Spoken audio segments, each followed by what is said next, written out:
Salut à tous, c'est Pierre, j'espère que vous allez bien. Victoire de l'équipe de France, là ça vient juste de se terminer. D'habitude je prépare un petit peu plus ce que je vais raconter, là je vais vraiment parler à chaud parce que j'ai quand même pas mal de choses à dire, je vais juste regarder mes notes. D'abord on va commencer par ce qu'il y avait de positif, d'accord? D'abord, ce qu'il y avait vraiment de positif, Kanté Rabiot. Mais vraiment énorme, les gars, énorme. La paire qu'on a là, oubliez Chouameni, Kamavinga, Kanté Rabiot là, c'était exceptionnel. Alors les gens qui vous ont dit ouais, Kanté il est en Arabie Saoudite, ça y est c'est pas le même rythme, comme si c'était de la D4 là. Tu sais, vous savez c'était la départementale. Mais franchement, et vous vous rappelez quand on a fait les juste avant la liste de Didier Deschamps, je vous avais dit Kanté non seulement il faut le rappeler, mais en plus il faut le mettre titulaire. Il faut lui donner du temps de jeu, il faut le mettre titulaire. Là où d'autres avaient dit ouais, Kanté, je comprends pas pourquoi il est là. Ou alors, Kanté, faut le rappeler dans un rôle de grand frère, mais pas forcément avec du temps de jeu. Mais non, Kanté, il est exceptionnel. Et je vais revenir sur lui après quand je vais parler des tops. Rabiot. Au début, j'étais sceptique, Rabiot. Je me dis, il a pas joué depuis un moment. Est-ce que c'était pas mieux de mettre Kamavinga, qui était quand même en pleine forme, etc. Ouais, bah, je comprends pourquoi il l'a mis. Hein. Exceptionnel. Exceptionnel. L'abattage, le travail, le jeu une touche de balle, dans les transitions. Exceptionnel. Il l'a sorti, je pense, par précaution, parce qu'il revenait de blessure, etc. Mais sinon, franchement, avec cette paire-là, on est tranquille jusqu'à la fin de l'Euro. Franchement, exceptionnel. Ensuite, autre chose qui était vraiment très positive, Kylian Mbappé. Kylian Mbappé est en jambes. Kylian Mbappé était en jambes. En tout cas, sur le début de match, on voit qu'il est tout de suite en jambes. Il a une action ratée en fin de mi-temps. Je comprends pas comment à ce niveau-là, un joueur de ce calibre-là peut rater un contrôle comme ça, parce que c'était un contre un avec le gardien après. Pourtant, il en a réussi plein cette année hein, avec le PSG et tout. Hein. Mais bon, là, c'était raté, pas de bol. C'est dommage qu'il ait encore ce petit défaut sur les contrôles. Hein. De temps en temps, il est susceptible de les rater. Mais bon, ça change pas le grand joueur qu'il est. Par contre, j'ai un plus gros problème avec le raté qu'il a en deuxième mi-temps. Parce qu'il a littéralement bu le joueur de vitesse. On aurait dit... Vous vous rappelez, il y a 3 ans, à l'Euro 2021, il y a eu une grosse action comme ça contre l'Allemagne. Je sais pas qui est-ce qu'il avait bu. Je crois que c'était Rudiger. Qui s'est fait prendre de vitesse. Mais j'ai rarement vu un truc pareil. Benzema l'avait envoyé volontairement, involontairement en profondeur, je me rappelle plus. Et là, Mbappé, il a passé la 5ème. Il l'a littéralement bu, puis il avait raté le face-à-face. Là, c'était la même chose. Sauf que là, il a tiré à côté. Il a tiré à côté. Donc là, vraiment, je suis... Bon, c'est vraiment dommage. Et juste après, il y a cet énorme problème. C'est que sur un... non, c'était un coup franc. Coup franc excentré. Il va mettre la tête. Et là, on voit que c'est pas un joueur de tête. On voit que c'est pas quelqu'un qui a l'habitude de mettre de la tête. Parce que là, je vous le dis en tant que coach, quand vous avez un duel aérien, vous levez les bras à hauteur. Vous avez jamais vu Cristiano Ronaldo quand il saute, il met tout le temps. C'est pas juste pour lever les bras hein, qu'il lève les bras. Hein. C'est juste parce que ça vous protège. Ça vous sert de zone de protection. Vous levez les bras avec les coudes légèrement devant.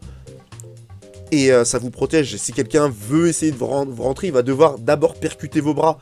Et ensuite, vous mettez la tête. Kylian Mbappé, c'est pas un joueur de tête. Il n'a pas l'habitude de mettre la tête. Donc, ce qu'il a fait, il a sauté la tête devant. L'autre, il est arrivé. Il s'est pris l'épaule, je crois. Et je crois qu'il s'est fracturé le nez. C'est pas très rassurant. Alors, est-ce que ça veut dire que son euro est terminé? Je ne pense pas. Après, je sais pas à quel niveau, à quelle profondeur il est blessé, etc., etc. Ce qu'on peut déjà dire avec certitude, c'est que sa présentation au Real est foutue. Il va faire une photo avec son gros strap sur le nez, là. Mais pour la suite de l'Euro, moi je me rappelle avoir vu Kobe Bryant jouer avec des fractures du nez, avec un masque.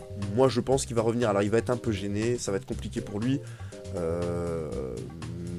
Franchement, je pense que on va... Bon, je vais y revenir après. Autre chose qui était très positive, c'est qu'on était solide derrière. On était solide. L'Autriche a eu beau faire des assauts. À chaque fois, on a été là. À chaque fois, il y a eu quelqu'un pour reprendre le ballon. On n'a jamais été pris à défaut. Bon, on peut critiquer Deschamps sur plein de choses, etc. c'est quand même la spécificité pardon, de ces équipes, c'est qu'elles sont toujours très solides. Et là encore, la France a été très solide. Elle a obtenu la victoire, on va dire un peu dans la difficulté, parce que c'était un peu moins bien géré en deuxième mi-temps. Mais elle a joué sur ses qualités, c'est-à-dire être solide. L'équipe a été faite pour ça. Et ça, c'était quand même très positif. Maintenant, je vais passer aux choses moins positives. D'accord ? D'abord, il y a quelque chose que je veux dire. C'est pas la première fois que je le vois dans cet Euro. Je pense qu'il y a d'autres équipes aussi qui ont eu la même chose, notamment la Belgique. J'ai vu ça avec Trossard. C'est le syndrome du héros. Ah, mais qu'est-ce que ça me gonfle ? On dirait qu'ils ont tous le syndrome du... c'est pas le syndrome du héros. Ce syndrome du héros, c'est autre chose. Mais en gros, ils veulent tous jouer au héros. Ils veulent tous jouer au héros. Ils veulent tous marquer le but, alors qu'il y a un meilleur choix à faire. Mbappé, il doit la lâcher. Il y a une situation, il doit la lâcher. Et en plus de ça, il va reprocher la même chose à Thuram. Thuram, il fait la même chose. À un moment donné, il a une balle à mettre comment ça s'appelle il a une balle à mettre à Mbappé. Au lieu de ça, il rentre à l'intérieur, il ferme tous les espaces, il crée rien du tout. Il doit la lâcher. Griezmann, pareil, il y a un dédoublement, il doit la lâcher. Ça, c'est un truc qui est un peu fatigant. Le seul qu'il avait pas, c'est... comment il s'appelle N'Golo Kanté. Voilà. Lui, à chaque fois, il a lâché. Il cherchait la dernière passe. Lui, c'est le seul qui vraiment jouait sans cet esprit-là de vouloir être le héros. Ensuite, autre chose que j'ai trouvé un petit peu moins bien, Saliba. Je sais pas si je suis le seul à l'avoir remarqué, mais Saliba, moi, je l'ai trouvé un peu fébrile parfois. J'ai pas dit qu'il avait été mauvais, qu'il est pas bon, qu'il a fait un mauvais match. Je dis simplement que par moment, je l'ai trouvé un petit peu fébrile. Il y a une situation où c'est N'Golo Kanté qui l'a sauvé, mais à plusieurs reprises, moi, je l'ai trouvé un petit peu fébrile dans ses transmissions, dans ses contrôles. Voilà, faudra faire attention, mais voilà, moi je l'ai trouvé légèrement fébrile. On a une grosse erreur d'Upamecano qui a failli finir en but. Et à un moment donné, il rate sa passe. On avait dit un peu ce qui s'était passé avec Araujo. Il rate sa passe. Bon, derrière, il va faire le pressing. C'était dans l'esprit, c'était ce qu'il fallait faire. Il continue et derrière, il y a un gros trou. Et ça a failli finir, en but. Ensuite, autre chose qui n'a pas été très bien, Marcus Thuram. Bon, je vais pas vous dire que moi j'attendais Marcus Thuram, je savais que Marcus Thuram, moi quand j'ai vu qu'il était sur la feuille, je savais très bien qu'il allait pas faire un grand match.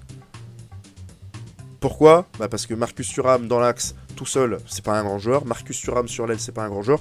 Marcus Thuram, c'est un très bon joueur quand il est dans un système à deux. Mais quand il est tout seul, soit il y est, soit il n'apporte rien. On l'a vu sur tout le match. Il n'a rien apporté d'intéressant. Il n'a rien apporté. Même à un moment donné, il y a une contre-attaque. Ça se termine sur rien du tout. Donc moi, Marcus Thuram, je suis vraiment pas fan du tout. Et Kolo Muani, quand il est rentré, ça a été peut-être un petit peu mieux. Je me disais, bon, ça va être compliqué, tout ça. Bon, il a quand même réussi à faire un bon centre en retrait que Giroud aurait dû finir. Là, j'ai pas compris comment il a pu rater ça. Ok, il était sur son pied droit, mais il a déjà mis des buts comme ça du pied droit. Donc, j'ai pas... Ça, c'était un petit peu dommage. Après, pour l'Autriche, globalement, j'ai trouvé qu'ils ont été très combatifs, peut-être un peu trop combatifs. Dans le sens où ils ont fait beaucoup de fautes. Mais ils ont pas lâché, ils ont toujours été présents. Par contre, Faubert, franchement, pas bon du tout. Il a pris le bouillon. C'est pas que pour le CSC, hein, mais franchement, Paul Chaussy, pareil. Moi, j'ai trouvé ça assez faiblard. Bon, alors, c'est facile de dire ça parce qu'en face, il y avait quand même de gros clients. Hein. Pas se raconter d'histoire. Mais voilà, moi, j'ai pas trouvé ça ouf. Maintenant, passons au top. Alors, c'est vrai que ça aurait pu beaucoup se discuter entre Kanté et Rabiot.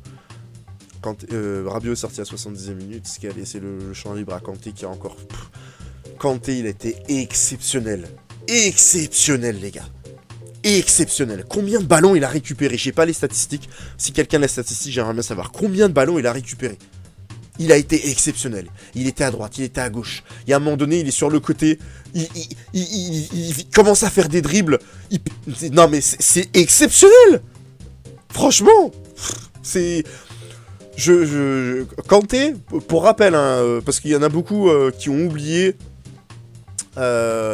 Kanté, c'était le meilleur joueur de la Coupe du Monde 2018. Hein. C'est le meilleur joueur de tous les matchs sauf la finale.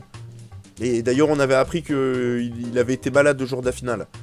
Partout. Il y a un moment donné, il y a une situation de contre-attaque. Ça peut mal se terminer. Qui se déboule encore pour arrêter Kanté. Exceptionnel. Qu'est-ce que vous voulez que je vous dise de plus? C'est pas un hasard d'ailleurs s'il a fini avec le brassard de capitaine. Alors même qu'il y avait... comment ça s'appelle Giroud qui était là. Exceptionnel. Franchement, ça a été une masterclass. Il a gagné, je sais pas combien de ballons il a gagné, mais franchement, il a été vraiment énorme. Avec un Kanté comme ça, je vous le dis tout de suite, on est tranquille. Au niveau des flops, bon, le flop, moi je sais pas si ce sera Feuber ou Paul, je vous laisse choisir. Allez, on va dire Feuber, puisqu'il a marqué le CSC. Sinon, j'aurais mis Marcus Thuram, qui vraiment, techniquement, a été moyen, il a pas apporté grand-chose. Et que retenir de ce match ? Ouais, je pense que la première chose à retenir de ce match, c'est la blessure de Mbappé. La blessure de Mbappé qui change tout. Si Mbappé ne revient pas, il doit se faire opérer ou que sais-je encore. Les gars, je vous le dis tout de suite, on n'est plus favoris. On n'est plus favoris. Ok, il y a Dembélé qui peut apporter des choses. Ok, il y a Kingsley Coman qui peut apporter des choses. Mais là maintenant, ce serait un autre tournoi qui débuterait. Clairement. Parce que c'est toutes les différences, c'est Mbappé qui les fait. Alors vous allez me dire, oui, il a pas marqué là. Oui, il a jamais marqué dans un Euro, c'est vrai. Mais Mbappé, c'est l'un des meilleurs joueurs du monde, si ce n'est le meilleur joueur du monde. Donc sa blessure est un énorme problème. L'autre chose à retenir de ce match, bah, c'est la paire Kanté-Rabiot, qui a été énorme. C'est possiblement Griezmann qui a été touché. J'espère qu'il a rien de grave. En tout cas, Chou, ça avait l'air d'aller bien. Il a fini le match. Que retenir aussi de ce groupe, c'est que de ce match, c'est que de retenir de ce soir aussi, c'est que le groupe va être compliqué parce qu'il y a encore les Pays-Bas là. On a battu l'Autriche que 1-0. J'ai hâte de voir la suite de cet Euro, les gars, parce que franchement, j'ai été vraiment enthousiasmé par ce que j'ai vu au milieu de terrain. C'est en attaque hein, encore qu'il nous manque. Il nous manque du tranchant. C'est vrai que si Mbappé met 2 buts là, parce qu'il a une occasion là, je sais pas pourquoi il va tirer au premier poteau. Il arrive en diagonale, t'arrives en diagonale, il y a le gardien qui est au premier poteau. La seule chose que t'as à faire, c'est ouvrir ton pied. Tu vas pas tirer premier poteau, ça a pas de sens. Alors certains vont dire, oui mais il y a sa spéciale. Non, sa spéciale, ça n'a rien à voir hein, les gars. Quand il fait sa spéciale, il est en course droite. Il n'est pas en course diagonale, il est en course droite. Il rentre à l'intérieur, parce que le gardien est presque au milieu de son but, même s'il est légèrement sur le côté. Il rentre, ce qui fait que le gardien est obligé de se décaler de l'autre côté et tire au premier poteau. Et là, le gardien, il est plus sur ses appuis. Ça n'a rien à voir avec ça. Donc, non, pour le coup, cette finition, elle est très mal jouée. Et pareil, le 1 contre 1 où il a bu le défenseur et où il a plus qu'à terminer, tir à côté, ça aussi c'est problématique. Alors c'est vrai que là il y a 1-0, mais sur ce match là on peut peut-être finir à 2 ou 3-0 avec un peu plus de réussite. Donc franchement j'ai hâte de voir la suite, de voir comment ça va se goupiller, comment l'équipe va se réorganiser. J'espère que vous avez passé une bonne soirée. En tout cas, moi, j'ai passé une bonne soirée. En tout cas, mieux que pour le match de l'Angleterre hier. Malgré le fait que le score soit resté identique. Il y a eu 1-0 pareil. Mais la France a quand même proposé beaucoup plus de choses. Dites-moi ce que vous avez pensé, vous, de ce match. J'ai pas fait de débrief sur les matchs de la Roumanie franchement ils ont fait un superbe match contre l'Ukraine. J'ai regardé ça parce que j'étais au boulot pour les 2 matchs précédents, donc je peux pas faire de débrief à ce moment là, mais j'ai vu les matchs. La Roumanie a fait un très bon match, il n'y a pas à dire. L'Ukraine, je les ai trouvés extrêmement naïfs, extrêmement lents. Ils ont le même défaut que ces équipes là, l'Écosse, etc. Ils font des passes.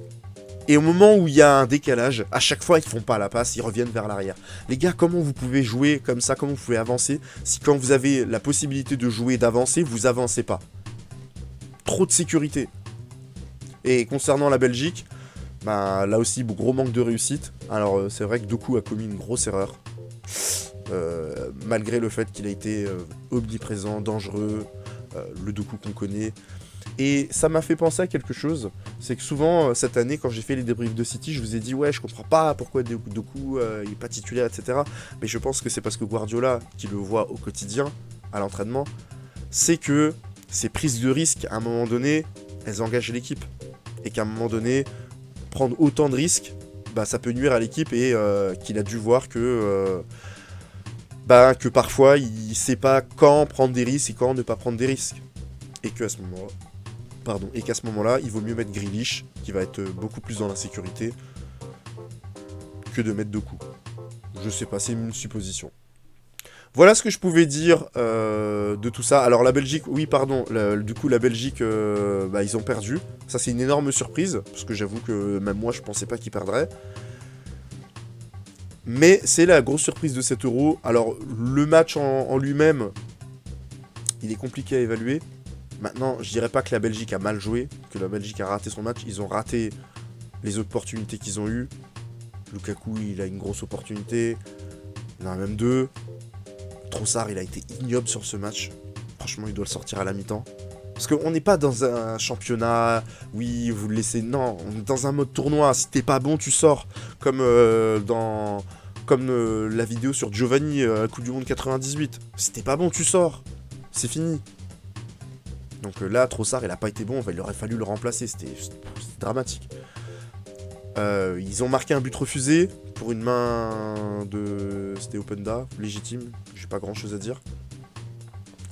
Donc la Belgique n'a pas été mauvaise, mais j'ai hâte de voir comment ils vont réagir au prochain match. Franchement, les gars, je suis hyper hypé par cet Euro. Franchement, je prends énormément de plaisir, j'espère que vous aussi.